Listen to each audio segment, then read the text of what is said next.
Niki wonten ayat tentang kritik, kritik terhadap pola atau watak dasar orang sing sugih. Mboten sugih desa, sugih kabupaten itu sing melarat, maksudnya sugih tenan. Umpama manusa nu miliki khazanahe rahmate Allah, iku mesti tambah medhit. Ya, artinya wong tambah sugih mesti tambah medhit. Senajan to medhite wong sugih kuwi jek luwih akeh timbang lomane wong melarat. Anggere medhite wong sugih nasional iku nak bayar zakat jek 1 miliar. Lomane wong melarat ya ora tau zakat. Tapi sekarang itu di kota sedang dikembangkan logika infak, orang-orang kaya itu sadar infak. Makanya sekarang itu donatur-donatur kota itu sedang mengembangkan lembaga-lembaga agama itu sehat semua, karena memang sekarang itu trennya itu baru sadar-sadarnya orang kaya mau zakat, mau infak. Secara nasional wonten rumah zakat, ya, tenggene Jakarta wonten basis badat infak dan apa zakat.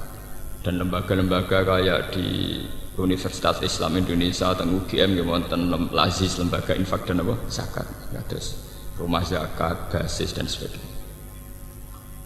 Itu keberhasilan ulama atau orang-orang baik, ya ulama atau ustadz atau orang-orang baik untuk memberi penyadaran sama orang-orang kaya. Logika penyadarannya itu mudah sebenarnya, kalau kita mau berpikir serius itu mudah. Begini, orang tuh kalau punya mobil Mercy, ada mobil Mercy sing regane 1,5 miliar nopo 1 miliar. Niku untuk perawatan niku kena nggo makani cah yatim 10. Kok oli ini mobil Mercy gua 500.000 piro.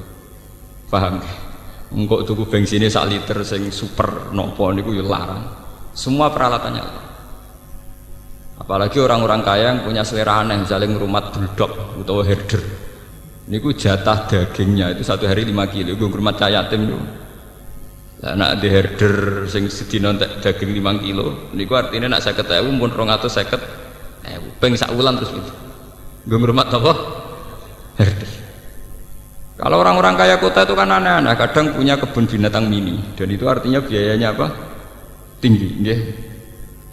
Sekarang tuh alhamdulillah di Jakarta, di Jogja, di mana-mana orang-orang kaya yang punya selera aneh-aneh itu memang tetap dilakukan, selera anehnya tetap dilakukan, tapi mereka sudah membandingkan dengan andekan itu disumbangkan pada fakir miskin atau pada yayasan Islam.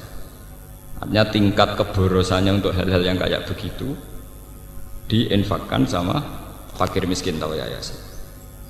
Dan itu yang sekarang baru digarap kayak Ustadz Mansur dengan banyak bikin pondok tahfidzul Quran, terus ya banyak lah orang-orang yang menggalang dana dari donatur-donatur yang cara berpikir sekarang sudah mulai benar, yaitu dibandingkan kayak begitu. Mereka wong sugih niku nak mboten diingatkan begitu, biaya untuk asetnya itu lebih tinggi ketimbang napa umpama dienggo ngrumat sinten fakir napa miskin. Nggih jenengan bayangno wong ngrumat mobil senilai 1 miliar, itu putaran perawatannya itu 1 bulan minimal masih 2 juta. Nggo ngrumat napa mobil. Nah itu menggo dikusodakon itu manfaatnya buatan karuan, karena tidak mungkin mobil rego 1 miliar kok oline rego ning dalan pinten ramu pinten itu 20.000 buatan. Nah sekarang alhamdulillah kesadaran itu ada, tapi tetap saja ngendikane pangeran, kalau kamu yang menguasai aset dunia ini tentu kamu akan takut lamsaktum khosyatal apa infak. Nah sekarang tuh orang-orang tuh tertipu karena sekarang ada lembaga-lembaga donor, misalnya kayak orang-orang kaya di Amerika, di Eropa, itu mereka memang ada donor. Kalau ada gempa, ada tsunami nyumbang sampai miliar. Tapi mereka itu dapat uang dari karena menggarap aset-aset kita. Misalnya Amerika nggarap Exxon Mobil di Indonesia, nggarap berbagai perminyakan di Indonesia, Freeport dan sebagainya.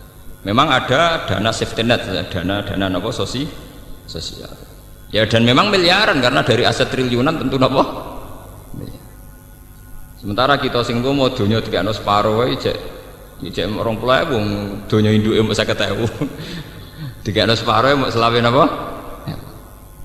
Tapi ini jadi pelajaran nggih. Mane kula matur nuwun nggih ambek tiang-tiang kota sing menggalang itu. Sekarang itu ada kesadaran gimana orang-orang kota itu sadar bahwa saat mereka itu kikir terhadap fakir miskin, saat mereka kikir terhadap yatim piatu, toh mereka mengeluarkan uang puluhan juta untuk aset-aset yang mereka miliki. Kemudian sing nak diselera aneh-aneh itu tadi kayak merawat mobil mewah itu ya biayanya tinggi, merawat benda-benda seni itu juga biayanya apa? Tinggi. Kemudian wong kota sing diselera mobil mewah sitok Alphard 1 miliar, wis ngono di mobil antik 5, golek suku cadange tok ning Jerman. Bahwa itu biayanya berapa untuk memenuhi apa? Seleranya. Tentu karena putaran biayanya tinggi, mereka pasti la amsaktum khasyatal infaq. Nak duitku 1 juta tak kena fakir miskin, engko aku nak tuku oline Alphard piye? Nak tuku oline Mercy piye? Bahkan apa sedekah ning fakir miskin ra sida, lha engko herderku gak mangan sedina entek daging 4 kilo. Wong fakir miskin kok dibandingno napa? Herder. Paham ya? Ini penting kalau terangkan. Makanya pentingnya umat Islam punya ketegasan hukum. Ini kados tengene fikih-fikih. Ngerawat hewan sing gak jelas manfaatnya harus divonis haram. Karena efeknya nanti orang tidak peduli. Efeknya orang tidak apa? Tidak peduli. Saat ini sampean delok mau. Wong lagi duwe sapi, kowe ora tau ngedusi anake, malah esuk ngedusi sapi. Lha itu kan mboten usah ado-ado. Paham ya? Wong seneng manuk perkutut, esuk-esuk dilapi, wandange dilapi, wadal anake bekompol dibeno. Tapi nak telek perkutut, esuk-esuk napa? Steril terus. Artinya betapa manusia itu mudah lupa. Ngerduwe mainan, di kesenengan wis. Begitu juga menyangkut dunia sepele, kok tiang-tiang melarat niku rak mestine kudu sayang mbek anak. Iki gara-gara gelas dipecahno anake ditabuk. Gelas regane mbok 2000. Jiwet anake ditabuki kok anake mriyang preksa entek 200. Oleh kedonya nomor gelas pecah.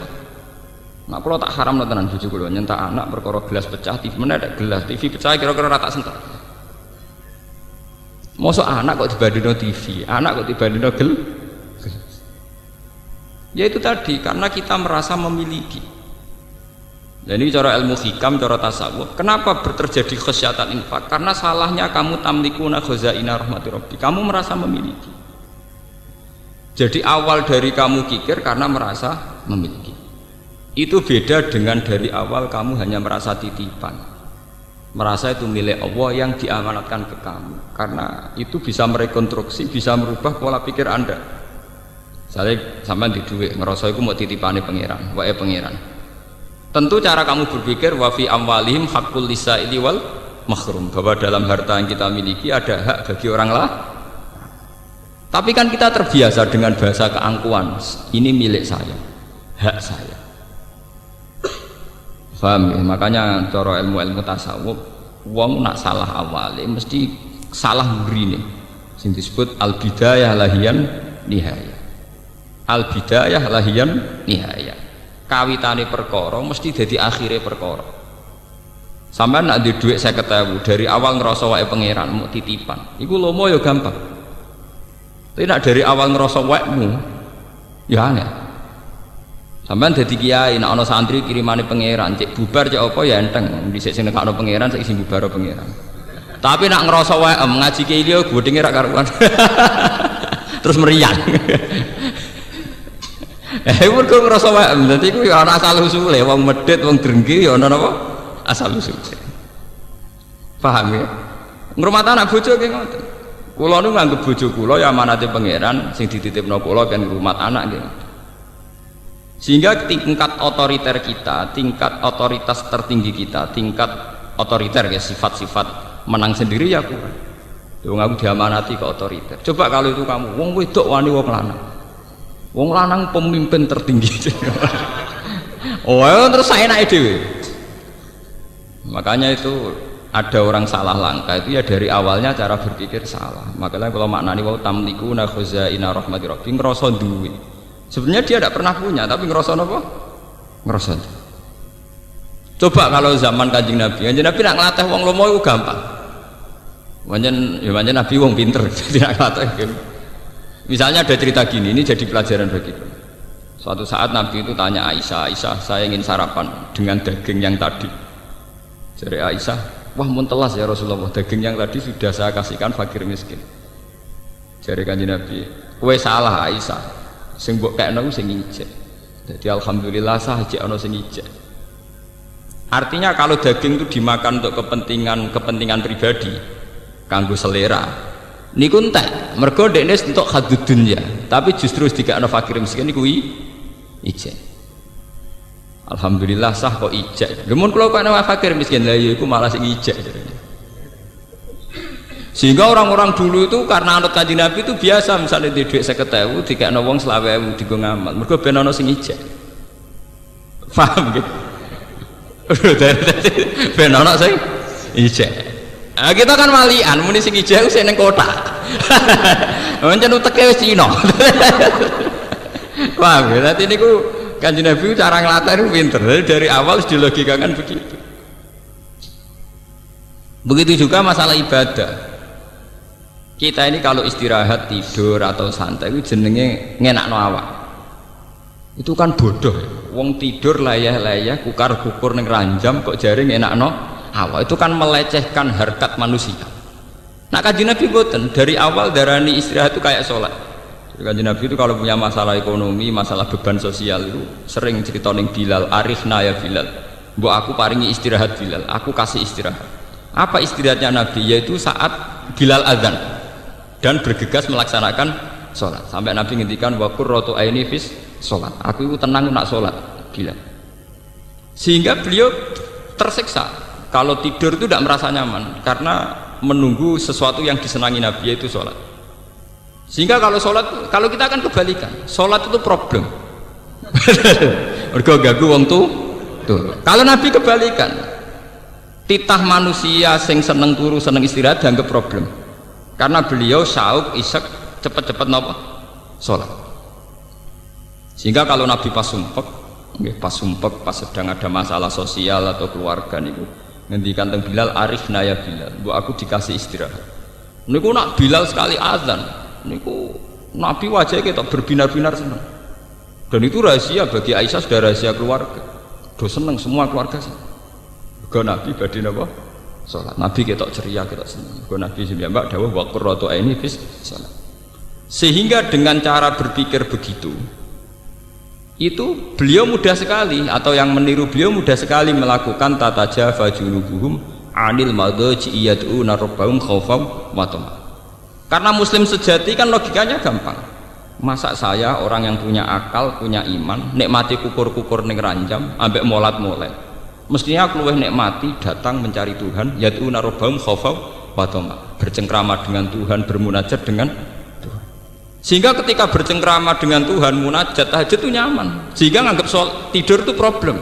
Hanya itu kodrat manusia ngantuk ya kita tidur, tapi dari awal dianggap problem. Ibadahnya yang dianggap satu pesta, satu arus, satu nopo pesta. Paham ya?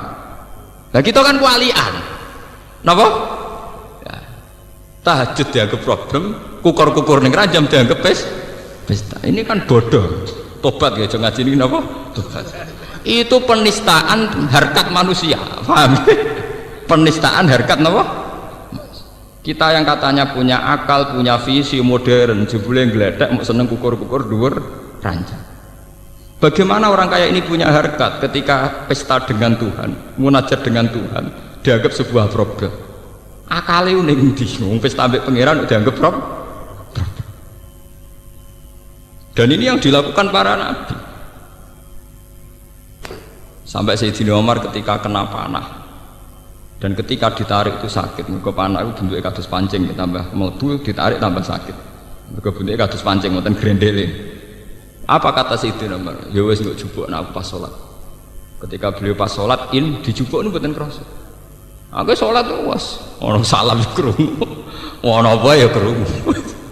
Paham ya, itu jenis al-bidayah lahian nihaya. Kalau kamu dari awal cara merekonstruksi pikiran salah, jadi kamane background cara berpikir itu salah, nggih salah terus.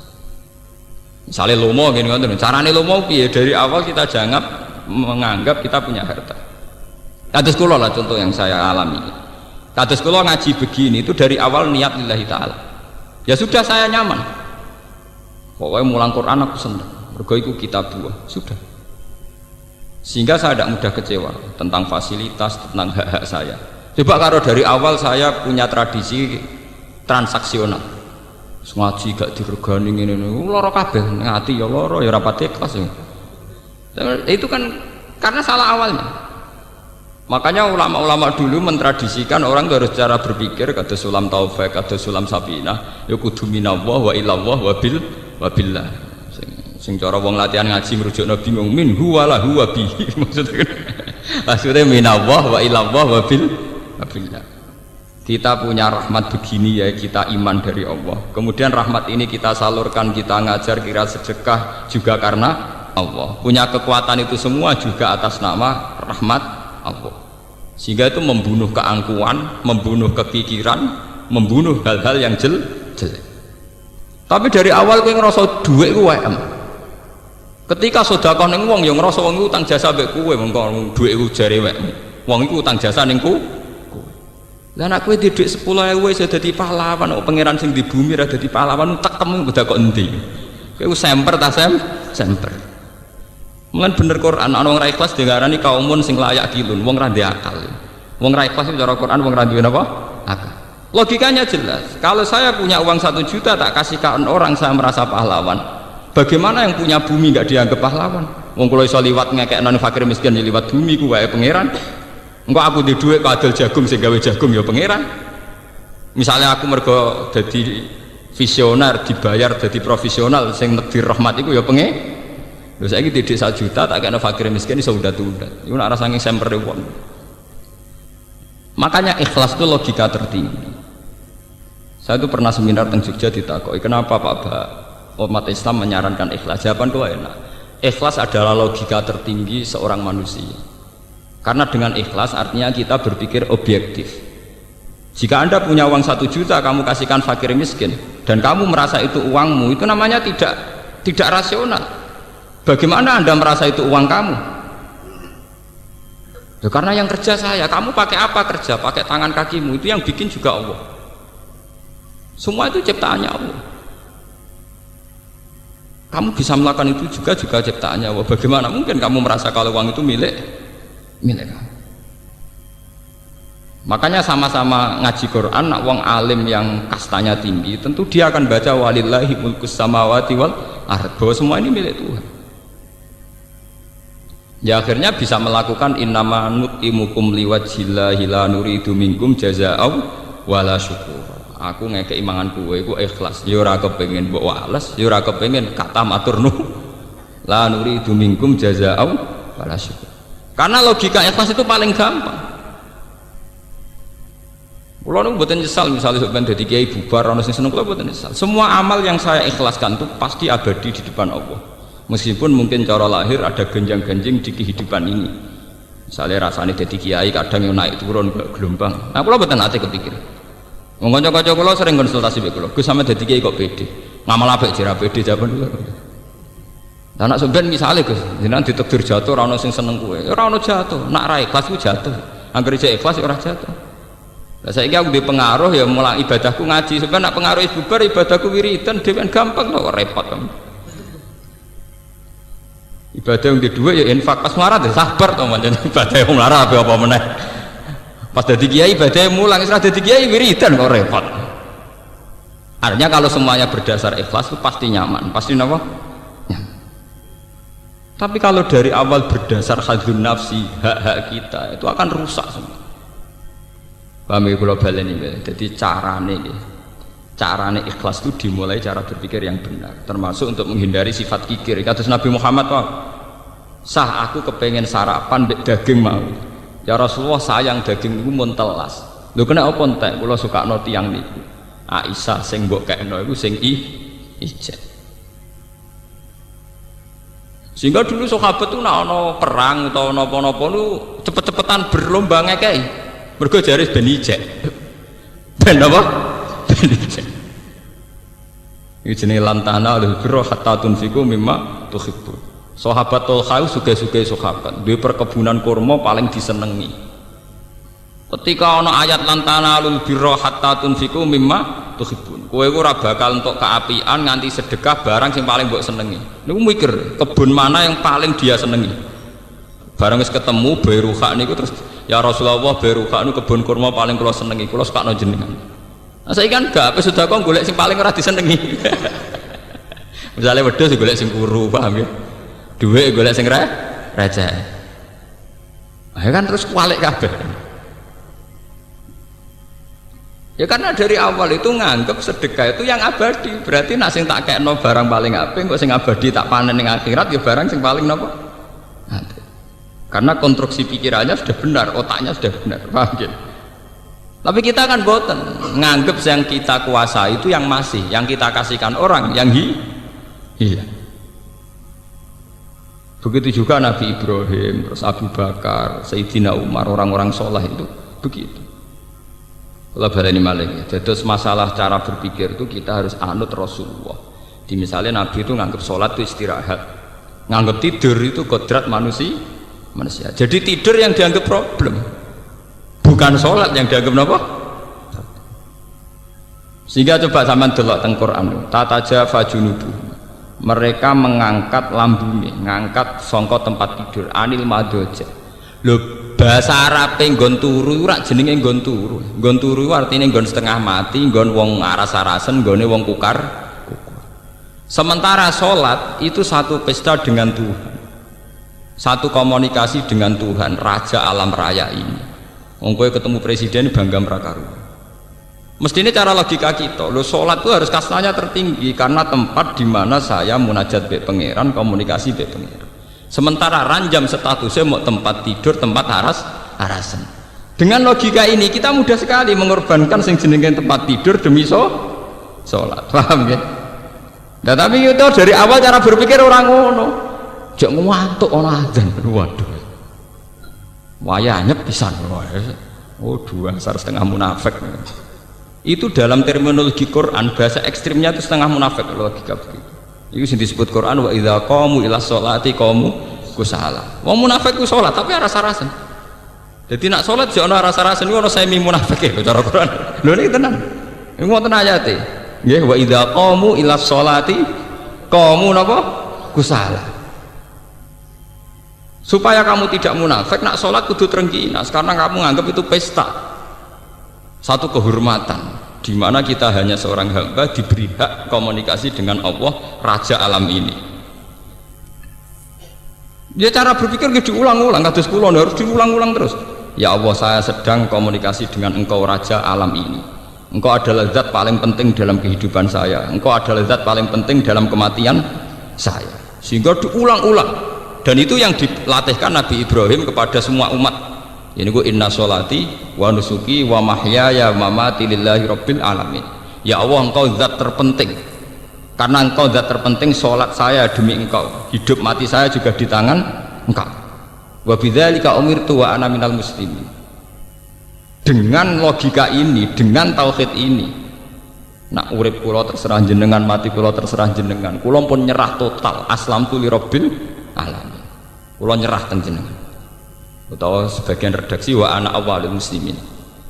Ya tapi tenggene umat Nabi tentu dirubah wa ana minal muslimin. Jadi terus total penyerahan dirinya pada Allah itu total. Dan ini rasional. Menyerahkan diri pada zat agung, zat paling penting. Luwih ra rasional meneh nasibku mbok serahno ning tempat tidur.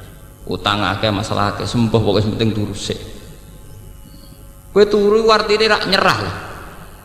Semua badan kamu, akal kamu nonaktifkan, mbok offno, mau mbok pasrahno tempat tidur. Lho ngono kok ngaku pinter, paham iki apa?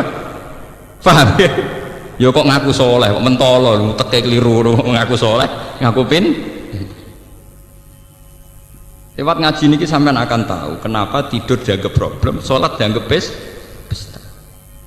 Las kematian juga begitu. Kowe nak ndelok mati, wak wedi. Wong Indonesia melarat lah mati wedi. Oh, sak urip-uripe ora tau duwe dhuwit, urip disia-sia tangga, nak jenenge mati tetep napa? Wedi. Coba kalau logika kematian kita rubah. Kados sing diajarkan Jalaluddin Ar-Rumi. Alhamdulillah teng Indonesia nak tiang-tiang kuno itu melok Jalaluddin Rumi, meskipun ora asal usule tapi melok-melok.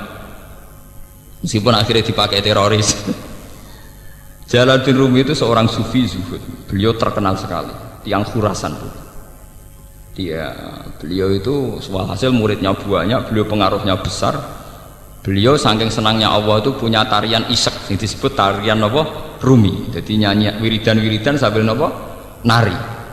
Walhasil suatu saat mau tiba ajal, terus murid-muridnya nangis. Ditakoki Jalaluddin Rumi, "Kowe kenapa jeng nangis?" "Saya tidak bisa bayangkan jenengan mati, meninggal. Berarti jenengan terpisah dari kita." Jari-jari Rumi nangis, "Kowe keliru, kowe goblok. Kematian itu adalah hari pesta, malam pengantin itu." Jadi pertama sing istilah kematian itu pengantin itu Jalaluddin Rumi. Kematian itu malam jadi pengantin. Aku wis suwi nyesal. Mergo ora ketemu zat paling tak seneng, yang paling saya cinta. Maksudnya ketemu kue-kue aku nyesal. Mereka pada makhluk era jelas. Aku kepengen nang ketemu zat paling tak senengi, paling penting dalam hidupku, yaitu Allah Subhanahu wa Ta'ala. Makanya beliau terkenal terus ngendikan, jadikan malam kematianku malam pesta. Diarani malam pengantin. Dan ini di karangan Sibul Arus ya. Malam apa pengantin. Lah terminologi iku delalah sing nganggo ra kowe-kowe iku wong-wong Islam kan sing nganggo teroris mana kedel-kedel. Oh jenenge kiai biasa-biasa ini mbek mati wedine ra karuan. Paham ya? Jenenge nak lara iku dokter ya dinggo, dukun ya dinggo saking wedine mati. Saking wedine napa? Mati. Nak dokter tok kuwatir lanare berkait santet. Paham? Nak dukun tok kuwatir larane bersifat medis. Akhirnya dukun ya dinggo, dokter saking wedine napa? Mati. Wong Islam kok wedi mati ku piye? Lho kula nu bolak-balik lho ngalami kula nu selawasi anake kiai, saiki ya kiai. Lho niku nak wonten nggih ngoten lho cara Jawa wonten dom wonten apa mak geger. Gus golek dukun untuk cangkemmu kiai bukan golek dukun. Umpama aku mati kena santet, itu aku ora ngarah darani matiku krana santet, tetep darani matiku krana Allah Subhanahu wa Ta'ala. Lah soal cara lahir kena santet, aku plindes truk ya mati. Masa aku darani matiku kena ban truk ya ora. Tetep matine krana pengen. Iki biasa-biasa. Kula niku ora santet ya bedina ya biasa mawon. Lah misale sik men mati ya kula ora ngrasa kalah ya biasa, kalahku ya mek pangeran. Kadang kita ini hina. Wis mati kena santet, yakin nak sing mateni santet wis ketok kalah raja duk setengah sirik. Paham? Wis ketok kalah raja duk setengah napa? Sirik. Acara kula nggih boten ra ngarah kula darani matiku krana santet. Ya krana apa? Tapi cara lahir santet, soal cara lahir itu iso kena truk, iso kena santet, iso ceblok ke pesawat. Paham nggih? Tapi kabeh tetep kita ainul yakin innalillahi wa inna ilaihi rajiun, bahwa mati kita karena kehendak Allah dan kita kembali ke Allah. Lalu kalau kepenjing nak mati ya pesta malam terbaik, hari terbaik. Dan itu orang-orang sufi dulu berdoa betul, wa khaira ayyami yauman alqaka fi. Orang-orang dulu pasti doa, Allahumma ja'al akhira kalami intantihai ajali la ilaha illallah. Tapi dan mereka berdoa wa khaira ayyami yauman alqaka fi, dan jadikan hari terbaikku adalah hari saat aku mati. Itu hari terbaik, hari terindah. Begitu juga yang dilakukan Bilal ketika Bilal badhe kabundut anak-anaknya nangis. Kowe kena apa nangis? Mugi jenengan badhe kabundut. Kowe aja nangis. Ghadan nalqal ahibbah Muhammadan wa hisban sing diriwayatno Imam Ahmad bin Hanbal. Ghadan nalqal ahibbah Muhammadan wa hisbah. Malah aku nak mati nang ketemu Nabi Muhammad, nak urip ra ketemu-ketemu. Lah Indonesia mboten wis kiai jarene wis duwe tauhid yo wong medine pol mek mati wis pol. Oh urip wis lase kere lah ora tau di dhuwit utang akeh mati tetep wedi. Kula nu alhamdulillah rapati wedi lho biasa. Mergo tak latih betul memang inna sholati wa nusuki wa mahyaya wa mamati. Sehingga kita nganggap tempat tidur itu problem kodrat manusia, karena kita ditakdir manusia maka kita tidur, itu saja. Tapi nganggap sholat itu pesta, munajat. Dengan logika begitu kita kalau sholat itu seneng, kalau tidur sak kadare. Paham ya? Nah kita sering kuale, sering apa? Muga-muga lewat ngaji iki sedora kuale. Pancen wong gunane ngaji pancen sing kuale dadi ora napa? Kuale. Paham? Makanya Nabi itu kalau istilahnya wa qurratu aini fis shalah. Terus itu ditiru oleh ulama-ulama kata Jalaluddin Rumi, darani itu malam pengantin. Terus sinten ulama era sinten terus itu semuanya dimodifikasi, disyariatkan sesuai konteks masing-masing. Tapi secara umum mereka nganggep nak ibadah jenis mu'anasah. Mu'anasah itu bercengkrama asik. Nggih cara bahasa gaulnya apa bercengkrama asik. Sing disebut yang torekoh, terus orang torekoh gawe ajaran saya ala bi dzikrillah tatmainnul qulub. Orang itu kalau ingat Allah, ingat fungsinya Allah, ingat ke eksistensi Allah, keberadaan Allah, tentu hati ini tenang. Ya, daripada gue yakin mati kena santet, ambek dukun sing ra tau wadus, ra tau salat, tak keren mati dijupuk malaikat Israel. Gagah kalah ambek malaikat Israel napa gagah? Wong kok kalah ambek dukun ra tau wadus ngono gak gagah. Nah tapi jenengan nyasane mandi, sing mandi ku malaikat Israel, gagah.